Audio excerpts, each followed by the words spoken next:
Atualmente, né, é muito comum a gente ouvir aí as pessoas falando sobre autoestima, seja porque elas sentem que precisam desenvolver, ou seja porque elas estão dando dicas sobre autoestima. No vídeo de hoje a gente vai abordar esse assunto e eu vou compartilhar com vocês 2 pontos que são essenciais para a gente aprimorar ou melhorar a nossa autoestima. E eles vão te ajudar a te dar o direcionamento de como a gente fazer esse processo, se assim você desejar. Então bora bater esse papo?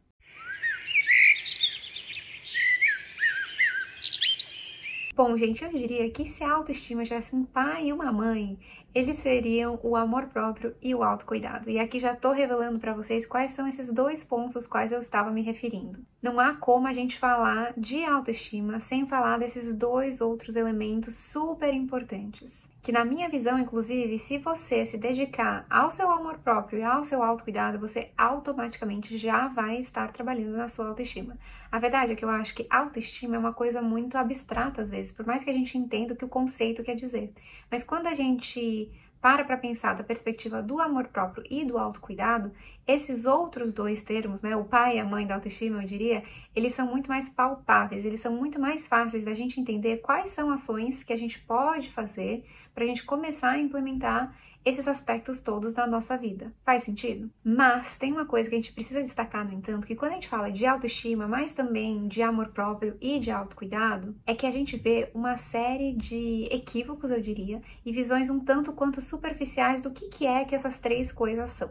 Eu tenho cada vez mais observado que no mundo online, também acho que por uma grande influência aí do marketing e da comercialização, né, de produtos e tudo mais, a gente vem restringindo muito o que é a nossa visão de autoestima e de autocuidado, principalmente. Eu acho que cada vez mais essas 3 coisas, inclusive o amor próprio, se tornaram sinônimos da gente gastar dinheiro e às vezes fazer coisas extravagantes para dizer que a gente se ama, que a gente se cuida e que a gente tem autoestima. O que não é necessariamente verdade. Aliás, tem coisas que são fundamentais para o nosso amor próprio, para o nosso autocuidado e, por consequência, para a nossa autoestima, que elas estão fora, né, dessa arena aí da estética e da beleza. Claro, essas coisas, se fizerem sentido para você, elas podem sim complementar o seu amor próprio, seu autocuidado, sua autoestima. Mas essas coisas por si só podem e serão, na grande maioria das vezes, muito pouco para fazer com que a gente possa desenvolver de fato a nossa autoestima. Compreende aqui onde quer que eu quero chegar?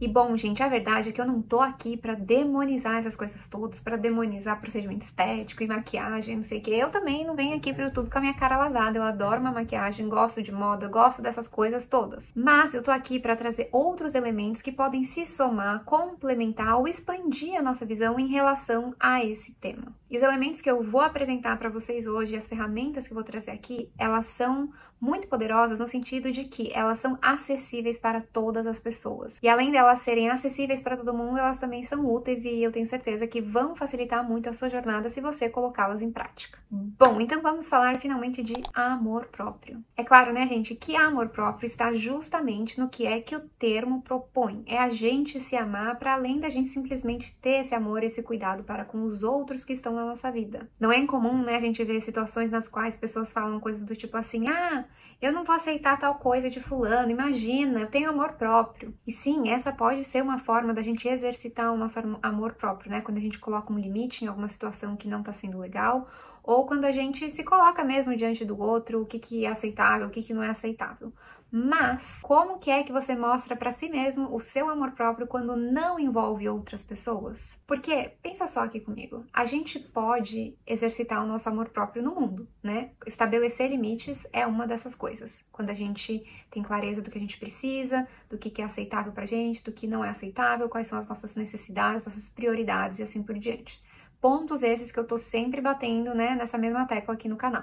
Porém, tem um outro elemento que eu vejo que a gente acaba não olhando, né? A gente vai falar muitas das vezes de amor próprio nesse sentido interpessoal, né? Dessa conexão com o outro, mas eu quero trazer para vocês essa perspectiva da gente com a gente mesmo, aquilo que ninguém tá vendo, ninguém tá sabendo o que tá acontecendo, como que é que a gente se comporta. E para responder essa pergunta, eu diria que vai ser fundamental a gente investigar, aprimorar, entender como que é que a gente fala com a gente mesmo. Até tem um vídeo aqui no canal que eu exploro um pouco sobre isso. A verdade, gente, é que muitas pessoas ao longo da vida acabam internalizando vozes externas que são tirânicas e às vezes até extremamente maldosas. E a gente vai para o mundo num movimento no qual a gente busca aprovação, busca aceitação, busca compreensão, amor no externo, quando na nossa relação com a gente mesmo, aqui na nossa cabeça, a forma como a gente fala com a gente, isso não acontece. E às vezes a gente acaba sendo o primeiro a nos depreciar,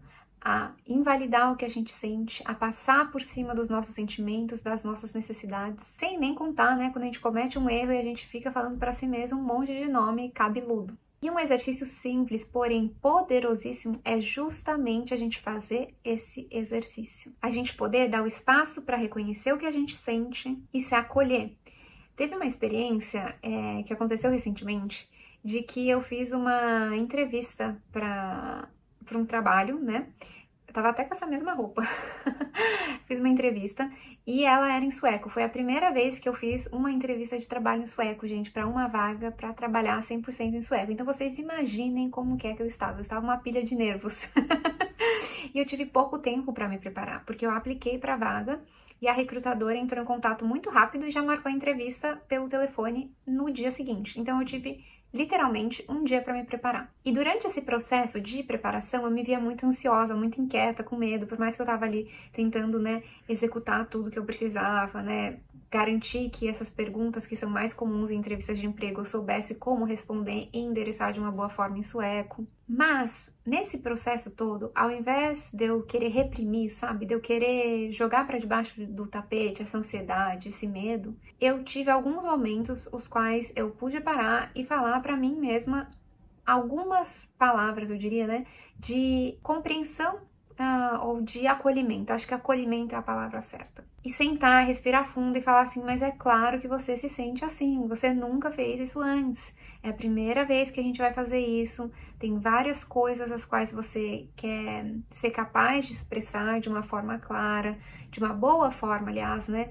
Em sueco, coisa que é algo que você não fez antes, tá tudo certo, é algo novo. Você tá aceitando um desafio que você nunca encarou antes. E uma coisa que eu pude repetir pra mim várias vezes é: você é muito corajosa. Eu tô orgulhosa de você, independentemente do resultado. Ter essa conversa interna e poder, né, gente, respirar fundo, entender o que eu sentia, de onde é que estava vindo aquele sentimento todo, foi algo que me fez muito bem e me ajudou muito nesse processo. Quando que, se eu tivesse tentado reprimir, empurrar aquilo para debaixo do tapete, todo esse momento de preparação, às vezes até mesmo durante a entrevista, as coisas teriam sido ainda mais difíceis. A gente precisa aprender a oferecer para a gente mesmo o encorajamento, a compreensão, o respeito, a validação que muitas vezes a gente busca no externo, busca no mundo, mas a gente mesmo não faz por nós. E a gente precisa começar a desenvolver esse relacionamento conosco mesmos, né?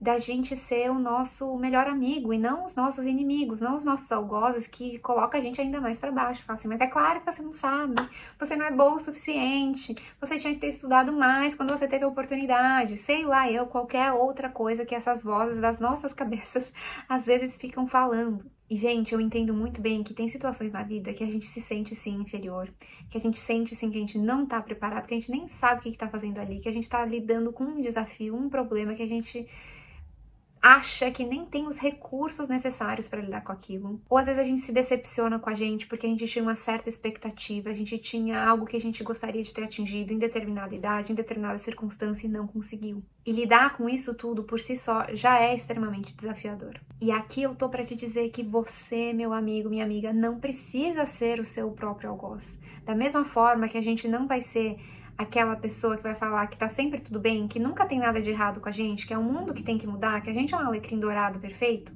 não dá pra gente caminhar por esse caminho, também não dá pra gente caminhar no caminho no sentido de que a gente vai querer se esbofetar porque a gente não alcançou determinada coisa ou não conseguiu determinada coisa. Fazer isso e agir perante a vida dessa forma só vai fazer com que a nossa jornada seja mais e mais difícil. Mas poder ter uma conversa honesta consigo mesmo e falar assim, nossa, eu tinha tal e tal expectativa e não deu certo. Como que é que eu me sinto? Eu tô muito triste com isso. Claro que eu tô triste, claro que eu tô decepcionado, claro que eu tô decepcionada, porque eu tinha essa expectativa, eu queria ter alcançado tal coisa, mas eu não consegui. As coisas têm sido mais difíceis do que eu antecipei, do que eu esperava. ou até mesmo diferentes, né, daquilo que eu antecipei, que eu esperava. As oportunidades mudaram, o mundo mudou. Isso me dói, isso me dá uma sensação de fracasso, isso me dá uma sensação de estar atrasado. Mas para onde será que eu quero ir daqui para frente? A gente não precisa se colocar para baixo no meio dessa conversa, até quando a gente está decepcionado com a gente mesmo, entende a diferença? E aí sim a gente poder se perguntar em circunstâncias assim, né? Quais são as mudanças então que eu preciso fazer? Elas estão alinhadas com os meus valores? Será que eu sinto que eu tenho tempo, eu tenho energia, eu tenho compromisso? Eu tenho de fato força e comprometimento para fazer essas mudanças? Ou será que isso vai me pesar ou isso vai ser um preço muito alto, o qual eu sinto que eu não dou conta atualmente? Ter essa conversa honesta, mas de um lugar de maior neutralidade, maior empatia, maior compreensão e encorajamento. Analisar as coisas difíceis que precisam ser analisadas, mas sem a gente se colocar para baixo. Isso aqui me leva justamente ao meu ponto número 2, que é o ponto do autocuidado. O autocuidado, gente, também sofreu aí uma grande influência, né, dos influenciadores, das redes sociais e do marketing, da comercialização. Foi difícil sair a palavra, mas da comercialização do autocuidado. Que é justamente a gente achar que pra gente se cuidar, a gente precisa do produto X ou Y, do creme tal, do não sei o que, do não sei o que lá. Porém, aqui também eu quero trazer uma perspectiva um pouquinho mais ampla e que também é acessível para grandíssima população, para todo mundo que quiser fazer.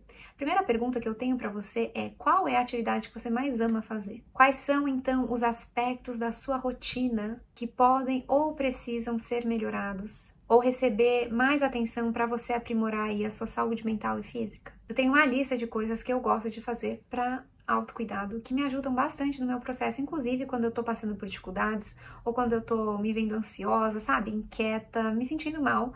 E a primeira delas é sim escrever num diário. Tem muitas linhas da psicologia, inclusive, que recomendam essa atividade, você registrar como você tá se sentindo, você registrar, inclusive, uma conversa com você mesmo, né, se às vezes é difícil a gente fazer na nossa cabeça, mas a gente escrever o que a gente quer e aí a gente escrever uma resposta em sentenças curtas e ver como que esse diálogo acontece. Um outro ponto que eu gosto muito de pensar e recomendar para vocês é a gente reduzir o tempo nas redes sociais e colocar um limite de tempo para as redes sociais. Excluir perfis de pessoas que a gente sente que tem uma influência negativa sobre a gente, que faz a gente se sentir inferior, faz a gente se sentir atrasado, faz a gente se sentir menos ou pior. Esse tipo de pessoa não devem estar nas nossas redes sociais. A gente pode buscar inspirações, mas pessoas para a gente se comparar e se colocar para baixo é algo que não é saudável. Um ponto que eu gosto bastante também é que eu acho que no mundo atual muitas pessoas se esquecem, que é priorizar as nossas horas de sono.